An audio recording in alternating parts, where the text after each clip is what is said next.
Japan, Part 63. This has permitted more effective regional and metropolitan planning, and it has made the local administrative boundaries to make them more rational.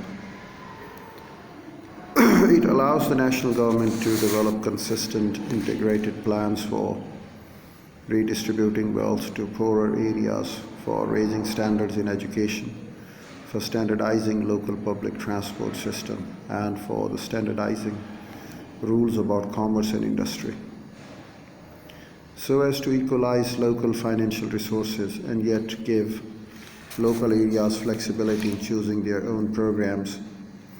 The national government gives larger equalization grants to the poorer local areas. In the United States, because the national government gives out a higher proportion of funds for specific projects, the local governments try to obtain as much as possible for each project.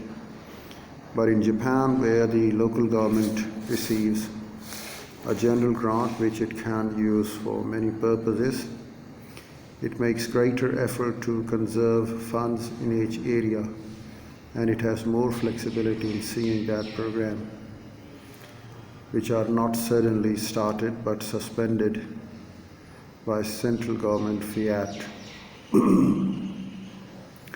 This Japanese plan for equalization of the local resources was in fact conceived by an American professor called Shu and introduced during the Allied occupation as the most rational plan for providing equalization of resources while encouraging local initiative and economy.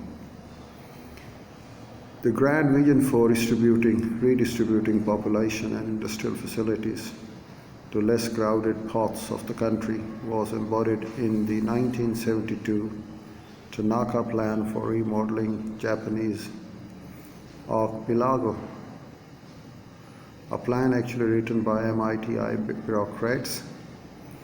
The plan was designed to provide tax and other incentives for redistributing industry and population to less crowded areas to reduce excessive concentration.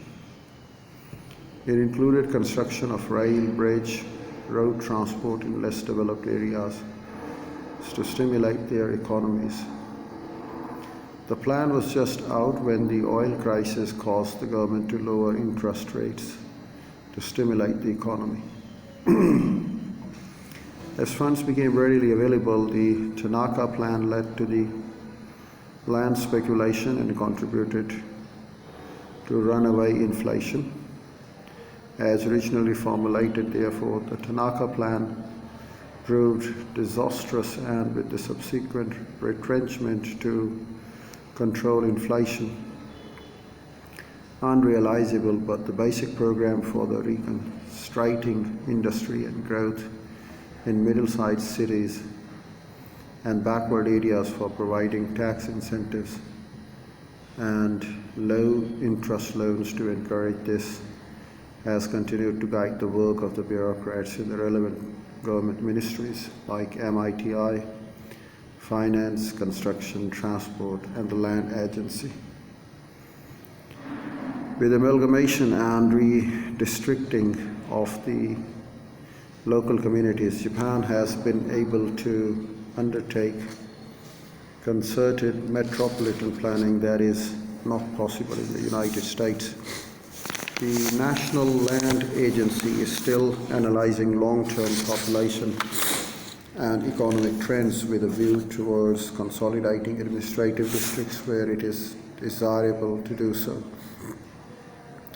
Japan's metropolitan transport system can cover a broader geographical area and be integrated into national systems.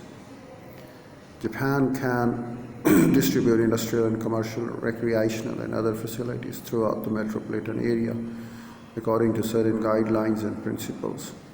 It can equalize the tax burden between the richer and the poor community and reduce the differential public service between rich and the poor suburbs, thus creating more homogeneous nation. In addition to administration, most of the actual plans for the regional development come from the local community.